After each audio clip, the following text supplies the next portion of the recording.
Bob Longfellow here, interrupting this gripping documentary, Interruptions and Other Rude Behaviors, to bring you this Channel 4 Action News breaking story.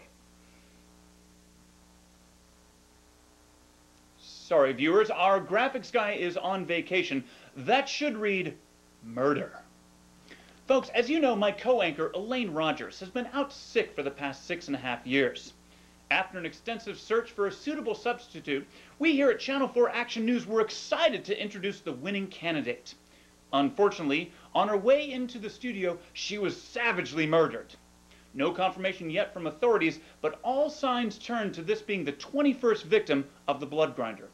For more, we turn to Barry Chippendale, live on the scene. Hey, Bob! Hello, Barry! Barry, have the police uncovered any new evidence they're willing to share with reporters? I'm afraid not, Bob. And from the looks of it, they aren't likely to. Police presence has been minimal here. Minimal? Well, Detective Dick Snickers passed through here about an hour ago, and when asked for comment, he drunkenly told me he'd never heard of the blood grinder, and was merely on his way to the bar to, and I quote, detected the shit out of some liquor in my mouth. As he passed by, he tripped over the body and cursed me for leaving it there. One thing's for certain, Bob. The only case he's cracked in the night is a 24-pack of stale beer. Okay. Thanks for the update, Barry. Now, one of the victims of the blood grinder has undoubtedly been the city's economy. I don't mean to make light of the nearly 24 victims of the blood grinder, but, and I feel I speak for everyone when I say, if the Pancake Hut closes down due to the financial crisis, I'm going to kill myself. Now, here to discuss the financial woes of the city is economist Julian T. Schaefer. Ms. Schaefer, thank you for joining us. Thanks for having me, Bob. Now, Dr. Schaefer, you have an impressive resume. Would you mind sharing with the viewers some of your credentials? I believe you received your degree from Yale? Actually, it's Yale with a little over the E. It's an online university operating out of Papua New Guinea for tax purposes.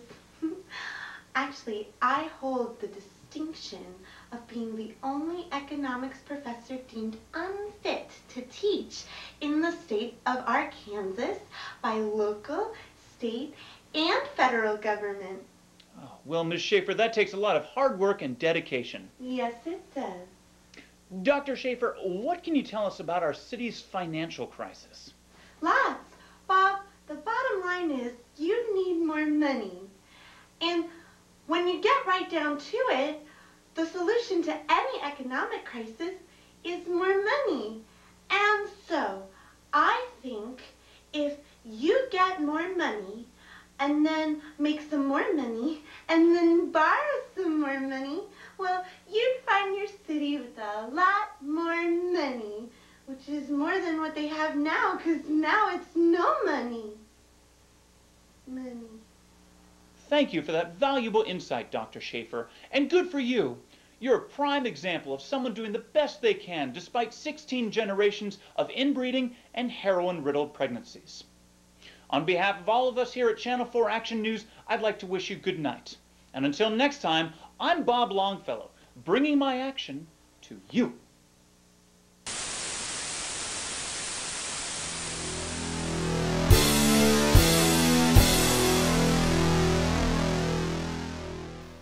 Hey guys, this is Dave Conti. I'm Nick Schwartz.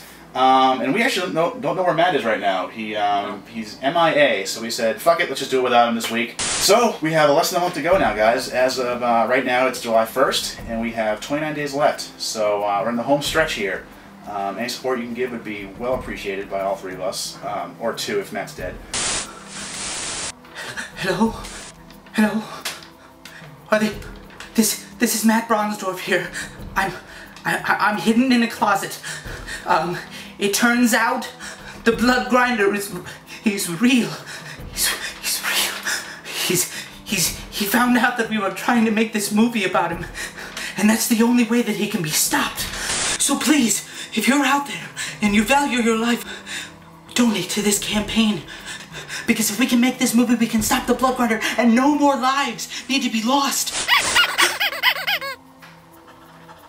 We'd love your support. We want to make you guys a good movie. So this week we watched Terminator 2 Judgment Day, which is arguably the greatest film of all time. Arguably the greatest film ever made. James Cameron directed it with a masterful touch as always. He is definitely the undisputed, like, just champion of the blockbuster film. Terminator 2 is the first movie, period, to carry a $100 million budget or over. Titanic is the first movie budgeted over $200 million. People trust him, their money, to make amazing, epic films, and that's the best thing you can say about the guy as a director. He delivers all the time, and Terminator 2 is no exception. It's straight up one of the most essential action films of the 90s and otherwise, and it's just, in general, just a very culturally significant film. Arnold, of course, is just classic Arnold. This is his role. This is Arnold Schwarzenegger at his finest. He was pretty much born for this role. He's good at one thing, being muscular and being badass, and he's not a very eloquent speaker. Come with me if you want to live. But he can play a fucking killer robot pretty goddamn well. Yeah. Not robot, cyborg, whatever. I'm a cybernetic organism. Like we said when we talked about Commando, he is definitely a huge inspiration to us. He commands such respect when he's on screen, and he is just a quintessential badass. There's no other way to put it. He's got the sunglasses, he's got the motorcycle.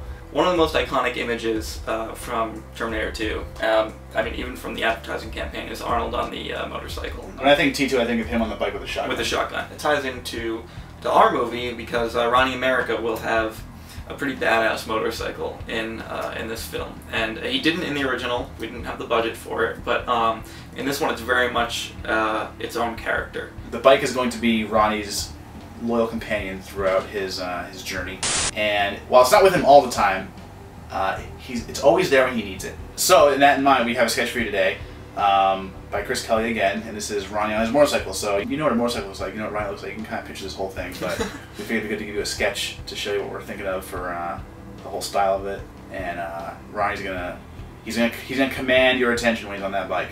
One thing that can be definitely said about James Cameron is that as a technician, as a technical filmmaker, he's unmatched. He is definitely unmatched. And the way that he shoots his movies, the colors, the lighting is very vibrant. In particular, he loves the color blue. Night scenes, he uses blue all the time.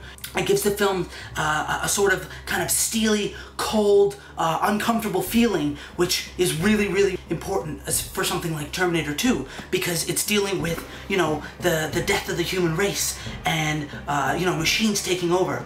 But probably my favorite moment for lighting in the entire film is at the very end, in the climax. There's a fight between Arnold Schwarzenegger's Terminator and Robert Patrick's Terminator, and they're fighting in this big, huge steel mill. So already, for one, there's red light coming from everywhere, and there's one point in particular when they're fighting, and Arnold is being hit with this big, huge pole, and he's totally losing the fight, and I have something in my contact. Okay, I'm fine. There's just light coming from the distance, and it's coming out like it's shafts of light that they're fighting in. And what we want to do with the Blood Grinder is have that same very extremely dynamic, vibrant, colorful lighting that gets across exactly the feeling and the mood that we want. In fact, in the short film, when Ronnie is fighting the gang, he's gonna have his motorcycle there and the headlight's gonna be on. So we're gonna have this big, huge shaft of light that's right through the center of the fight. One specific scene that Terminator has is a really great bar fight in the beginning. And we're gonna have a pretty big bar fight in the Blood Grinder as well. And the bar in Terminator 2 is pretty much what we're going for. A very divey little bar. And Arnold just walks in, he walks in naked. He just says, no, I'm gonna take your clothes and your keys and I'm gonna get the fuck out of here. I need your clothes, your boots, and your motorcycle. It's a great opening scene. It's just, you couldn't ask for a better scene than that. And we want to have a similarly awesome bar fight, although it's going to be way more intense and way more chaotic. Kind of like From Dusk Till Dawn, but with less vampires. And unfortunately less Salma Hayek naked. So I guess that's it for this week, guys. Come back again next week. Again, we have less than a month left, so any kind of belongings you can pawn off for some extra cash would be greatly appreciated. We'll see you next week. See you guys.